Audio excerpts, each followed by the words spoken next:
The Powerpuff Girls is a really good animated series for what it is. Action, laughs, and not flipperama. I already made a whole video on what I found good and not so good about it. So if you want a little more detail about what I think of the series at large, be sure to check that one out. Here's a little hint of a repeat. Season 1 started off good, but I don't think the show truly began to shine until Bubble Vicious later on. Taking the cutest Powerpuff and letting herself get warped into a punching machine was exciting, interesting, and relatable for younger siblings. But it also taught us that Bubbles may be the sugar, but she sure isn't the everything nice. Its sister episode, The Bare Facts, is also pretty fun. Watching the girls all give their own perspectives on a particular battle is cool enough, but the framing device just sells it. They're recounting it to the mayor, but he doesn't quite get why they're laughing. Another classic comedic episode is Just Another Manic Mojo, where it follows a day in the life of Mojo Jojo. It's agonizing for him, but nothing short of hilarious for me. Then you have Mime for a Change, where a clown turns into an evil mime, hell-bent on robbing Townsville of color. Season 1 was not the most saturated of the bunch, but this made me realize how much color benefited it overall.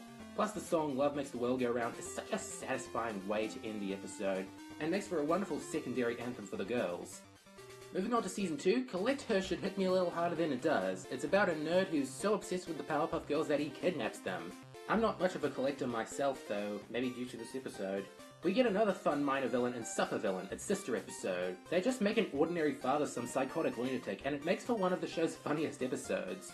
Its sequel's rather slow and sloppy, but I love that first course. I know a lot of people aren't going to agree with me on this one, but I actually really like Daylight Savings.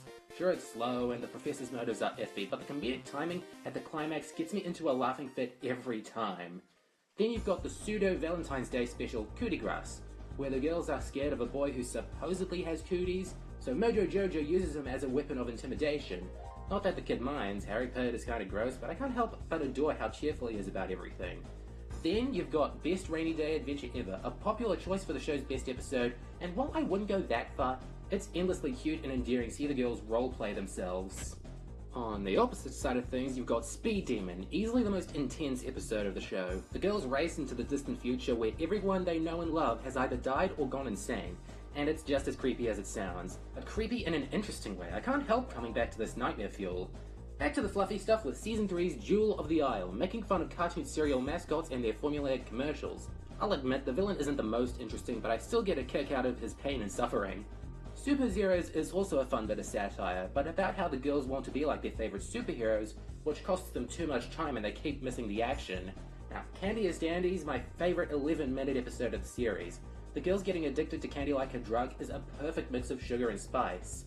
And the action is some of the show's most brutal. More on the brutally honest side of things, Equal Fights has a pretty heavy-handed feminist message, but I'm just glad that everything makes sense, and the villain Femme Fatale is mostly a charmless radical extremist.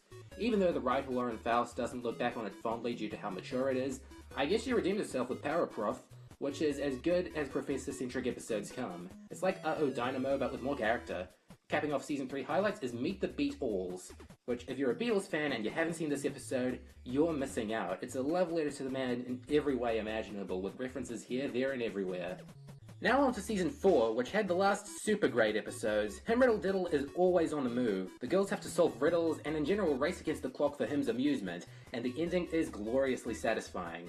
Then there's Get Back JoJo, the show's token time travel episode, with Mojo going back to stop the professor from even thinking up the girls in his childhood. It's filled with copious amounts of time travel BS that honestly raise the stakes in the right ways. After that, my favourite episode, Knock It Off, where the professor's old roommate, Dick Hardley, creates bootlegs of the girls and commercializes the bejesus out of them. It says so much about bootleggery and its lack of heart, while also being a culmination of the show's frightening undertones, with just how weird the clones get. After this came the transitional period with the more tedious Season 4 episodes, then the 2002 movie, which was okay.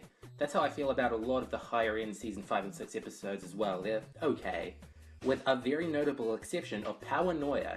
Him's at it again, messing with the girls in their dreams, and gosh, I'm happy the show switched to digital at the right time, because this is its nicest looking episode, Big Head Mode notwithstanding. You could also say good things about the animation in See Me, Feel Me, Know Me, a musical special about communism. It's as weird as it sounds, and I'll just link Nick Tender's video, he does a good job explaining its pros and cons. Nightmare is another fun dream episode, even though the framing device is rather lame, and Mizzen in Action's a fun pirate-themed episode. If Season 6 gave us nothing else, it gave us pirates drinking Chemical X. All in all, the Powerpuff Girls has a steady stream of engaging, memorable episodes that I'll love forever. Now for the duds! Season 1's biggest blunder was, in my opinion, Paste Makes Waste, where Buttercup picks on a gross boy for eating paste and he turns into a monster. It's just a really yucky episode, and Buttercup takes way too long to apologize. Now, as much as I like Season 3, it did kick off with a pretty bad episode. You know the one, Fallen Arches. It's just Mermaid Man and Barnacle Boy, but way slower and way more useless. When the outro explains how things would have been better if things happened differently, you done goofed. Now, with Forced Kin, the girls facing a machine that can predict everything is a cool concept, but they go to Mojo about it. And remember when I said he works better in comedic episodes? It's just unnatural seeing him in a super serious world-ending situation like this. Hopping on over to the Savino era, Neighborhood's a slow, creaky waste of time where Bubbles is hugely out of character. Why does she steal Townsville's treasury for a TV show? Either the way, the mayor gets exaggerated much worse in Toast of the Town, where he just spends 11 minutes throwing a tantrum over wanting toast. The whole episode is just one joke, and it's not even a good one at that. Still, I think Divide and Conquer is worse. You already know I don't like the Amoeba Boys, and multiplying them doesn't change that. This one is just bare bones in terms of concept. The girls learning multiplication? That's a bore. But the absolute worst Season 5 episode is Girls Gone Mild. The first half is a sluggish commentary on the show's violence, and the second half's outright aggravating. I can't believe how long it takes these two to let the girls fight crime again. On to Season 6, where the girls fight a living fart. Wreaking Havoc is not the classiest episode out there, but it makes me cringe knowing that this was just 4 years after stuff like Speed Demon and Super Zeros. The show had made fart jokes before, but it wasn't Ren and Stimpy. However, it did drive me nuts with the city of Brownsville, where a perfectly typical latter-day episode is tainted by the villain's annoying voice. Do yourself a favor and turn the volume way down when Lou Gubrius comes on screen. By 2004, the show was nearly ready to west in pieces.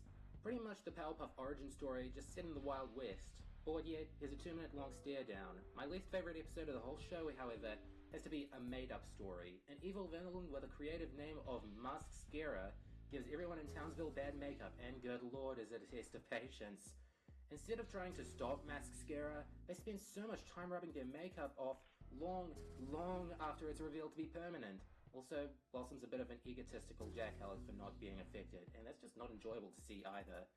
So those are some of my favourite and least favourite episodes, essentially the ones where I felt I had something to say. There are others, but they didn't have as much content to just talk about and say, did I like this, did I dislike this? Anyways, if you dislike the episodes I like and vice versa, don't feel bad. I encourage you to write what you think of them in the comments. Even with all the crud I had to put up with, especially towards the end, I think the Powerpuff Girls is a fun action show that's aged well. The characters, jokes, and action sequences aren't going to go away anytime soon. They're a part of everyone who grew up watching it in the early 2000s, and of new generations looking for sugar, spice, and everything nice. So once again, my day was brightened, thanks to the Powerpuff Girls! What a blast!